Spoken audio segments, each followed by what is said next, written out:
when I used to do employee side law, sometimes I'd look at a situation, I'd say, I think this person is misinterpreting what's happening, based on their own stuff, the employee.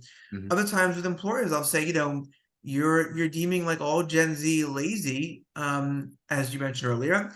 But let's look at like, what they've had to overcome. I mean, they graduated college during the pandemic. They survived that. They found jobs in a tough environment, tough market, the world issues they're facing. I dare say that young millennials and Gen Z, have been through much harder times, I think, than my generation, Gen X, people born in the 70s, have been through, in my humble opinion. I really, I never liked when I've been at networking events and people are bagging on, the younger generation, because we were all there once too, and everyone bags on us, Gen X was like, you guys don't care about anything, you're just, like no moral compass, and I don't agree with that. So Yeah, I always view that whole, I mean, that gets clicks. I know why people do it. It's mhm. funny at the networking event. It gets clicks online. People buy newspapers and they're like, oh, Gen Z, like, Mhm. but let's face it, Gen Z is just rationally self-motivated. Yeah, And when I was growing up, so you were, I think, born in the 70s, I was born in the 80s. yeah, My grandfather gave his life to IBM. And then yeah, IBM, sure. frankly, embarked on a 20 to 25-year campaign of age discrimination. And he was forced I've out. heard that. Yeah, And they I've settled heard that. hundreds, if not thousands, of cases out of that. And it is what it Mhm. is. But I grew up watching that, and the difficulty it was for him to segue from a lifetime, I will always be an IBM man, to, Yeah. whoa, I am working in Kazakhstan or Venezuela or Mhm. Siberia or Poland doing logistics for factory operations as like a Mhm. contractor because IBM decided one day it wanted younger workers. So I Yeah. was so disillusioned. I just said, I don't want to work for somebody else. How could you ever? Right. Right. And I think by the same token, Gen Z has had a very similar experience. Mhm. Mhm. So for me, from the basically the year I graduated high school to Yeah. today, you could argue the United States has been through two recessions. Mhm. I can't say the word about the disease because YouTube will strike us, but some Mhm. serious medical issues cropped up over the recent years. Yeah. And I think 20, 30 years of eternal war. Mhm. Right. And Yes. Gen Z, that started when I graduated high school, right? Mm. Gen Z, their entire life has been that. Yeah. It And shapes how they, yeah, see and and they look at that and they say, I don't think you guys are doing a good job mm. running things. And they're right in part. I Yeah, think they're right. Yeah. they're very rational about it. Like Right. the choices that have come before us were not Mhm. great. So we're Yeah. not going to kill ourselves until you give us a reason to Mhm. believe. What's Right. what's in it for us? Because it seems like not a Mm. lot. Yeah. That's I think the Gen Z perspective, and that is an incredibly intelligent perspective. Like that is the Yes. perspective that perhaps could, and I'm not political anyway, could benefit this country, right? Mm. The idea that like Sure. we're gonna get involved when it suits us. We're not just Mm. gonna do what you tell us, right? And Right. that it's okay for people to Yeah. ask for something for themselves. Like it's okay, Absolutely. right? I don't know. So I agree with you completely. Yeah, their Yeah. perspective and what they've been through, Mhm. this is Mhm. rational. This is right. This is good. Mhm. This has Yeah. merit, you know? This makes sense. And right, it gets carried out, as I think you pointed out, Vince, rightly so, like that, yeah, even younger millennials and Gen X, I mean, sorry, not Gen X, and Gen Z rather, if you look at what they've been through, right, and think about people, let's say, who like when the 2008, 7, 8, 9, whole that whole crisis in the mortgage, industry and everything struck and the recession, I was in my 30s, already had a law firm, right, going for a few years at that point. But imagine being 16, 17, 10, 9, 8 years old, and seeing your parents laid off and seeing them struggle and learning the reasons why about, corporate greed and the motivation there. And so, right, and then think about, things that happen in the political world and the wars we see. So yeah, I think it teaches a deep distrust that, people either an establishment, right? The establishment are greedy, don't know what they're doing, or both. So and why wouldn't that carry out into the employment world? Why wouldn't they want more? Why wouldn't they want what's right for them? Why wouldn't they multi-table, as you said, right? Instead of the IBM, the way they see it is, I'm not putting all my eggs in one basket, not this basket. But again, if the employer understands that and the employee understands it as well, maybe employers, can structure things differently. I tell my employers when they say I treated this person like gold, like a son or a daughter, did you ask like what they were looking for? Did you assume they wanted what you want, right? Did you maybe work 80 hours a week for more money? I think generations now are looking at more work-life balance. They come out of, like those health issues you mentioned. I'm so surprised that I guess YouTube I could see striking because they take something out of context, certain words, but let's just say the last 2020 March through 2022, especially, it's changing now. Right? People, were really, like sort of introspection was done. And so if you're 22 and introspection, and then you go into the work world, you're going to ask what you want. And I think companies need to know, listen, it might be valuable. Like you might have a lower immediate bottom line profit by paying your workers more, so you're making less money, but they're giving more. Maybe they'll contribute to major revenue growth, right? And productivity. And maybe your company will go from this big to this big. My hands right now, you can't see the virtual screen. My hands are going like this, right? Very large. So, I see it as like quiet quitting, all that stuff, just opening the door for more constructive discharge claims and higher risk of, just really lose-lose scenario. Yeah, I agree completely, which I say a lot when I speak with you. Mhm.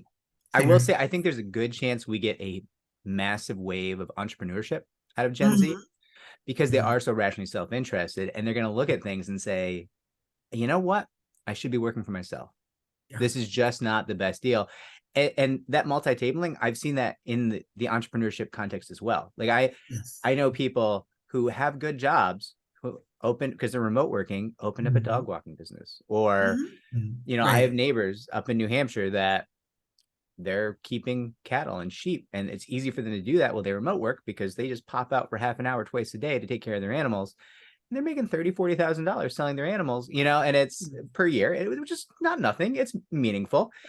And they're very happy, and that trend, listen, I think people first off are diversifying their streams of income because they have to now, right? Yes, sure. And that's its own issue. Oh, sure. That's sure, right? probably a symptom of a problem, right? Yes. But it also leads to ownership. And And it's tough to quiet quit when it's your business, right?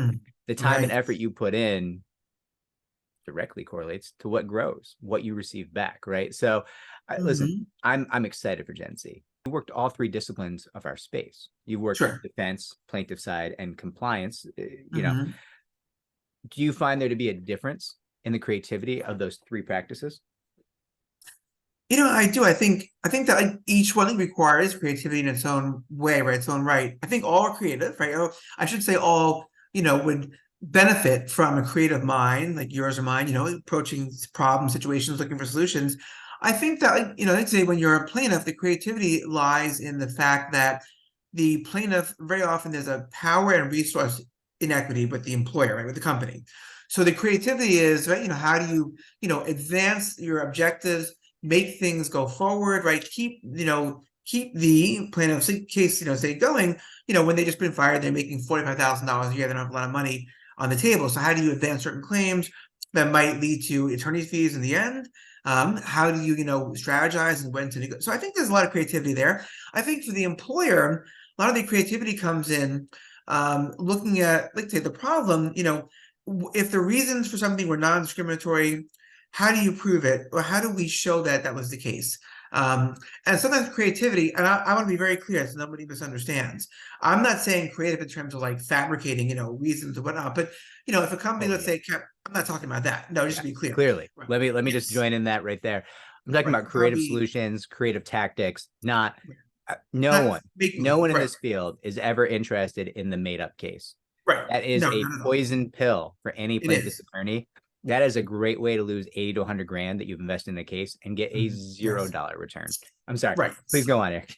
Yeah, sure. And I mentioned that, for my clients also, because I know that, like if they, say want to put forth a bold-faced line that I don't believe, and I just know that it's not going to go over well, the judge or jury or both, they're just going to end up, paying a ton of money to potentially to the plaintiff, to their attorneys, right? Yep. Possibly, but on the claims, and to myself, and I'm not in for that. I don't want, if I was talking to a lawyer once, a colleague of mine in a different space, different practice, who said, so I was lamenting that, like, my client, I think, had a window to settle, and was wanting to stubbornly go forward, but kept shooting themselves in the foot, not giving me evidence they needed, not giving me documentation, not giving me access to witnesses, because I thought they had a decent defense that they let me advance it.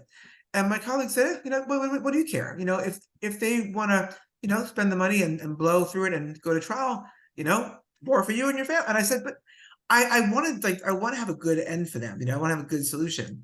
I'd rather they just help me cooperate with me, please. Maybe we can show some good affirmative defenses, but acknowledge the weaknesses and settle this matter. Like I had a motion dismissed in a commercial litigation case, and we prevailed, and so I was the defendant. Everything got dismissed, and we all went home. And I kind of half joked, but I told my wife, I said, she said, how was your day? I said, well, I think I litigated myself out of a larger fee, but I'll take that. So getting back to creativity, it's like I'm not talking about, like fabricating creative excuses. I'm talking about, right, like say, how do you, look at the future going forward?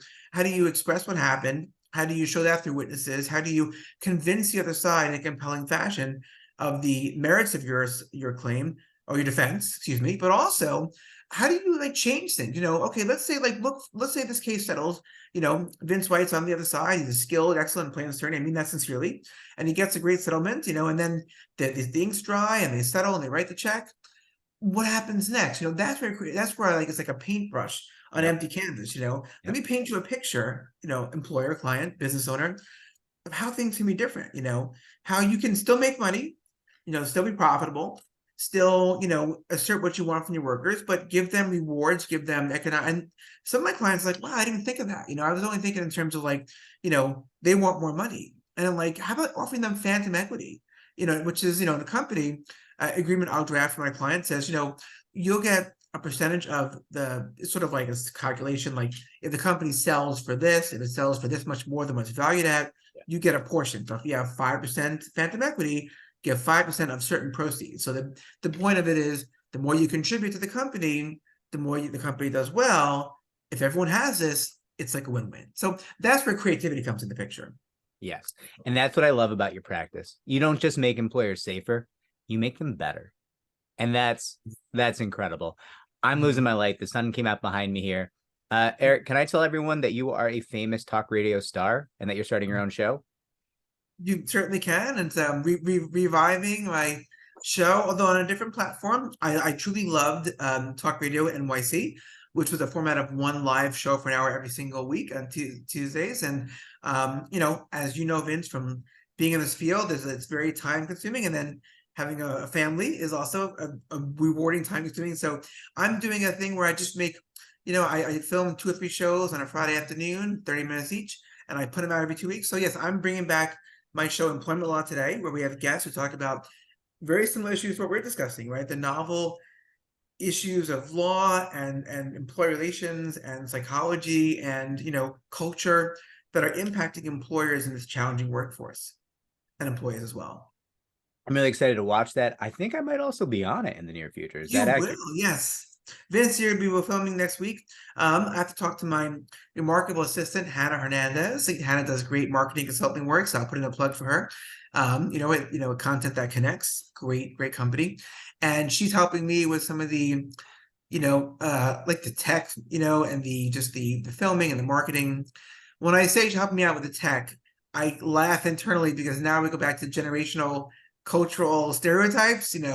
I'm a Gen X guy, didn't grow up with as much technology as Hannah, who I believe is in her mid to late 20s, late 20s, right? So there's a different technological, and again, I don't want to make any assumptions. Look, I know that people out there who are 60, 65 who are great with technology, and people that are 25 that are not. But I just laugh because she has been a rock star with the tech side of things, where I'm sort of tech declined. Like it's not as intuitive, So, but yeah, so it'll be on the Employment Law Today. People can tune in.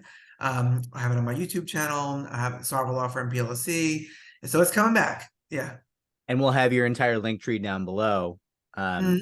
to the Sure. YouTube, to everything. I'm super excited. I'm glad Hannah's helping you out.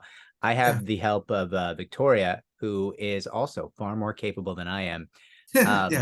For a long time, my viewers were talking me through technical issues, like day by day, because I was releasing a video. I Wow. release a video every day, and they'd be like, "Listen, guy, your mic. This is actually the problem microphone. I have one microphone that does not work well for whatever reason, and I don't. Ah. For some reason, I haven't replaced it yet, but it doesn't have like the volume is the pickup is as high as it goes."